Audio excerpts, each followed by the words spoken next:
Smith spoke to a source that said all the players and Steve Kerr signed off on the addition of Boogie with the feeling that it's a low-risk move because he's coming back from that torn Achilles, not expected to be back until around Christmas, maybe even the new year. And as I mentioned, clearly the Warriors have won 3 times the last 4 years, the overwhelming favorites to do it again according to Westgate Las Vegas Superbook. But their odds moved to minus 110 after the LeBron James news going to LA, and then after Boogie, well, those odds are now minus 150, which means you have to risk $150 to win 100. So yeah, they're the favorites, and the rich got richer. However you want to play it, but it's not as if the Warriors are going to sit back on their laurels and just assume everyone else was going to have to catch them. They went out to stay as the best team in basketball, and that's what they did. Let's not forget, this team went to 7 games against the Rockets in the Western Conference Finals, and an injured Chris Paul in that Game 7. Some other things could have changed. Maybe the Warriors did not win that Western Conference Championship and move on to the finals where they won 3 of the last 4 years. So again, the Warriors add Demarcus Cousins on a 1-year, $5.3 million contract. Demarcus Cousins is a Golden State Warrior. Let's welcome in the undefeated Mark Spears, one of our fine NBA reporters. He's at the Sacramento Summer League. Mark, you just got off the phone with Boogie Cousins. What did he tell you? Why the Golden State Warriors on a 1-year deal? Well, I'm in Sacramento, his former home, right outside his new locker room with the Golden State Warriors, and I talked to a very emotional Demarcus Cousins. Keep in mind, he had that Achilles injury right after the All-Star break, and in the back of his mind, he wondered if it really was going to affect him majorly in free agency, and it did. He told me he got 0 offers. 0 offers. This is a 4-time All-Star, one of the best players in the world, 0 offers. So he was certainly confused. He was certainly hurt. He said about 5 a.m. in the morning in Vegas, he got on his balcony, thought about everything, called his agent, Jared Nakana, woke him up, and started talking about different scenarios. And one of the scenarios was going to the Warriors. So early in the morning, he called Bob Myers, the Warriors general manager, talked to him. He said he was certainly shocked that Demarcus called him and was interested in taking the mid-level exception. Then after that, Demarcus said he spoke with Stephen Curry. He spoke with Kevin Durant. He spoke with Draymond Green. These are his former Olympic teammates, USA basketball teammates, knows them all really well. Their excitement about having them on the team, having him on the team, really lifted his spirits, really made him want to come.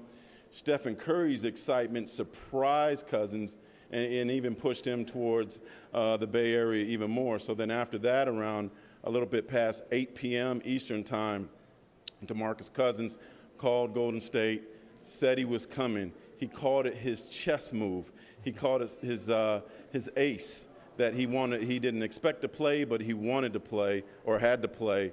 And he wouldn't go into what other teams perhaps were involved, but he's super excited to go to the Warriors under the circumstances.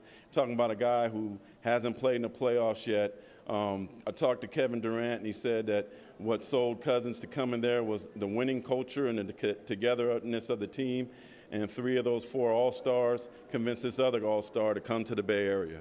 Yeah, people don't know if you haven't seen him on a winning team, and people get that kind of. They brand him that they can't do that, so he's kind of betting on himself. We did hear maybe the Celtics were also a team that was kind of in on it. That's shocking that he didn't get any kind of offer, someone that would bet on him to get better and get him at a 3-4-year contract. Can you explain why? He thought it was mostly because of the injury. A lot of teams didn't have money, and then keep in mind, he didn't want to go to a rebuilding situation like he just had left in Sacramento. He was really stunned that New Orleans, in his words, didn't want him, didn't make an offer for him. That you saw that they got Julius Randle today. What Demarcus gets is a 1-year deal. And here's another thing. A lot of people expect him to be out to the All-Star break, to December. When I talked to him a couple months ago, he said he planned and expected to be ready during training camp. He told me that wasn't a free agency ploy, that he expected to be ready. And I said, well, what's the deal now? He said, I expect to be ready when the Warriors start training camp, which would definitely be some super medical science there. But if you watch him online, watch his videos, he's showing that he's running already on a treadmill. So he expects to be ready in camp. And that's 3 months away. Usually it's about 12 months for an Achilles injury like that, but we shall see. Perhaps he will beat that. Great reporting, Mark Spears. Thank you so much. Thank you.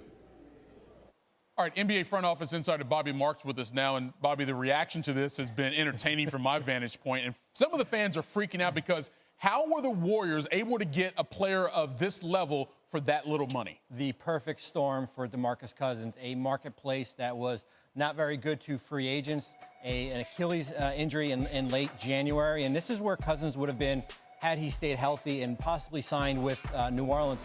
5 years, $175 million. And here we are right now with Golden State. The Warriors had the taxpayer mid-level exception at 5.3. Right. And as Mark said, he could have possibly gone to a rebuilding team, maybe a 1 year, $10 million contract.